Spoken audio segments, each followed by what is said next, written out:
லக்ஷ்மி லக்ஷ்மி என்னங்க? லக்ஷ்மி கஜா லக்ஷ்மி என்னடா லலிதாவை பார்த்து லக்ஷ்மி லக்ஷ்மி இருக்கிற? இல்லக்கா, அது லக்ஷ்மி தாங்க. என் லக்ஷ்மி எனக்கு தெரியாதா? டேய் உனக்கு பைத்தியம் கிட்ட ஏதாவது பிடிச்சிருக்கா? அக்கா அது என் லக்ஷ்மிக்கா. டேய் அவதான் இன்னொருத்தனை கல்யாணம் பண்ணிட்டு ஓடி போயிட்டாளடா. சும்மா லக்ஷ்மி லக்ஷ்மின்னு சொல்லிட்டு இருக்கற. அக்கா லக்ஷ்மி தான்க்கா வந்தா. என்னடா நான் லக்ஷ்மி வேணும்னு சொல்லிக்கிட்டு இருக்கேன்ல. என்னக்கா நீ? அவதான் போயிட்டான்னு சொல்றனே, ஏன்டா படுத்துற? உனக்கு என்ன பைத்தியம் பிடிச்சிருக்கா? பைத்தியம் மாதிரி நான் பேசுறேனா?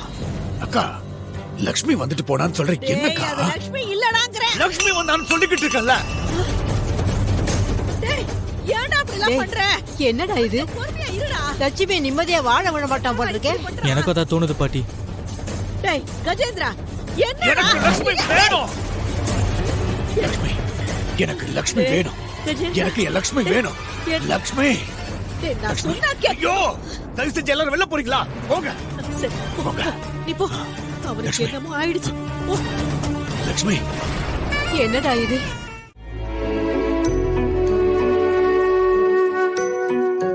சார் நீங்க ஆர்டர் பண்ண ஜூஸ்.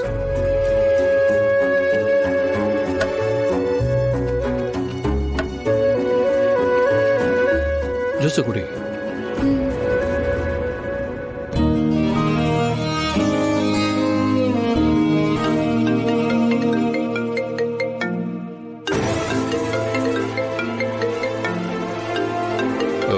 ஒரு நிமிஷம் ஃபோன் பேசிட்டு வந்தேன்.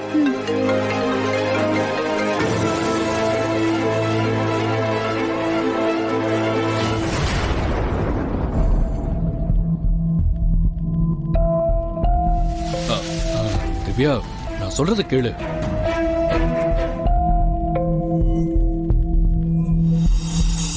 திரு நீ எங்கதான் இருக்க?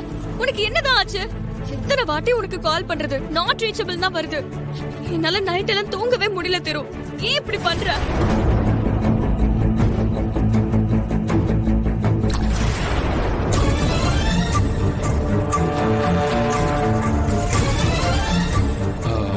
Divya I am very sorry. Car tower இல்லாத இடத்துல பிரேக் டவுன் ஆயிடுச்சு. தப்புதான். நான் உனக்கு இன்ஃபர்மேஷனை பாஸ் பண்ணிருக்கணும். மெக்கானிக் வேற கிடைக்கல. இந்த டென்ஷன்ல எனக்கு என்ன பண்றதுன்னே தெரியல. நீ பேசுறது எதுவுமே நம்புற மாதிரியே இல்ல. உன் பேச்சு குழப்பமாவே இருக்கு. என்கிட்ட இருந்து எதையும் மறைக்கிற திரு. ஏன் இப்படி எல்லாம் பேசுற? என்ன பத்தி உனக்கு தெரியாதா? நான் எதையும் மறைக்கல. என்ன நம்பு திவ்யா. சரி நம்புறேன். எனக்கு உன்னை உடனே பார்த்தாகணும். நீ என்ன பண்ணுவியோ ஏது பண்ணுவியோ உடனே கிளம்பி வா. எனக்கு உன்னை மீட் பண்ணணும். சரி நம்ம மீட் பண்ணலாம். நீ எனக்கு கால் பண்ணலனதும் நான் என்னமோ ஏதோன்னு பயந்தே போயிட்டேன். சரி இனிமே அப்படி பண்ண மாட்டேன். I'm sorry. I love you Divya. I love you too திரு.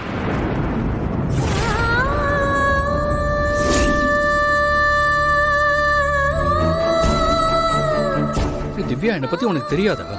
நம்ம லவ் பண்ண ஆரம்பிச்ச இந்த 3 வருஷத்துல உங்ககிட்ட சொல்லாம நான் ஏதாச்சும் பண்ணிருக்கேன்?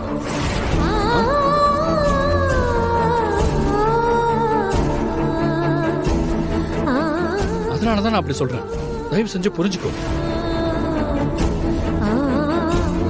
அந்த இடத்துல வர எந்த இன்ஃபர்மேஷனும் பாஸ் பண்ண முடியாத ஒரு சிச்சுவேஷன். அதான் அப்படி ஆயிடுச்சு. இனிமே அப்படி பண்ண மாட்டேன். ப்ராமிஸ். இனிமே நீ என் கூட தானே இருக்க போற. நம்ம தான் சீக்கிரமே கல்யாணம் பண்ணிக்க போறோம்.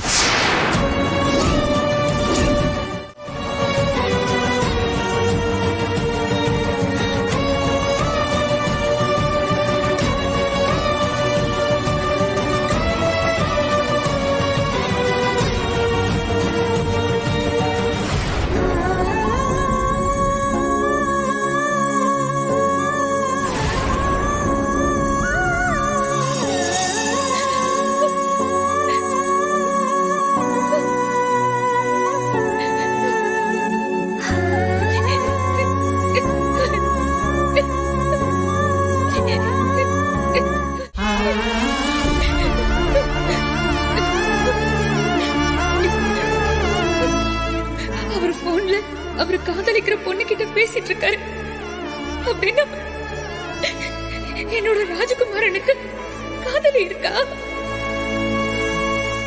அப்புறம் எப்படி ஏன் கனவுல வந்தாரு, கல்யாணம் பண்ணிக்கிட்டாரு? பெரியம்மா கூட எல்லாரும் சேர்ந்து கஜேந்திர மாமாக்கு என்ன ஏமாத்தி கல்யாணம் பண்ணி வைக்க நினைச்சப்போ இவர் எப்படி அங்க வந்தாரு? என்ன ஏன் கல்யாணம் பண்ணிக்கிட்டாரு? அம்மா தாயே, இது என்ன சோதனை? நான் இன்னொரு பொண்ணு காதலிக்கிற ஒருத்தரையா கல்யாணம் பண்ணிருக்கேன்.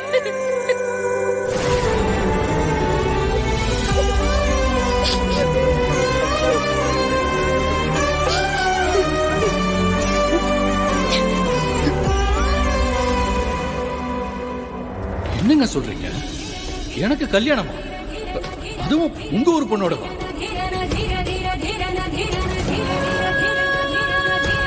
எனக்கும் இதுக்கு எந்த சம்மந்தமும் கிடையாது. என்ன விட்டுருங்க. என்ன மாப்பிள்ள யோசிக்கிறீங்க? கட்டுங்க.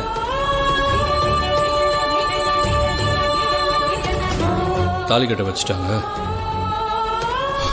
நேரமே சரியில்லை. இவர் மனசு மாறிதான் என்ன ஏத்துக்கிட்டாருன்னு நினைச்சேன். ஆனா ஊர்க்காரங்க, பாட்டி, அண்ணன் எல்லாரும் இவரை கட்டாயப்படுத்தினதுனாலதான் வேற வழி இல்லாம எனக்கு தாலி கட்டியிருக்காரு. அவர் ஏற்கனவே இன்னொரு பொண்ணை லவ் பண்ணிட்டு இருக்காரு. அப்படி இருக்கிறப்போ அவரால என்ன எப்படி ஏத்துக்க முடியும்? அது நியாயமாவும் இருக்காது. என்ன அவங்க கிட்ட இருந்து காப்பாத்துறதுக்காக தான் வேற வழி இல்லாம இந்த தாலியை கட்டியிருக்காரு. அப்படிப்பட்டவர் வாழ்க்கைய நானே அழிச்சிடக்கூடாது. நான் அவரை விட்டு போறதுதான் நல்லது. அவர் எப்பவும் சந்தோஷமா இருக்கணும்.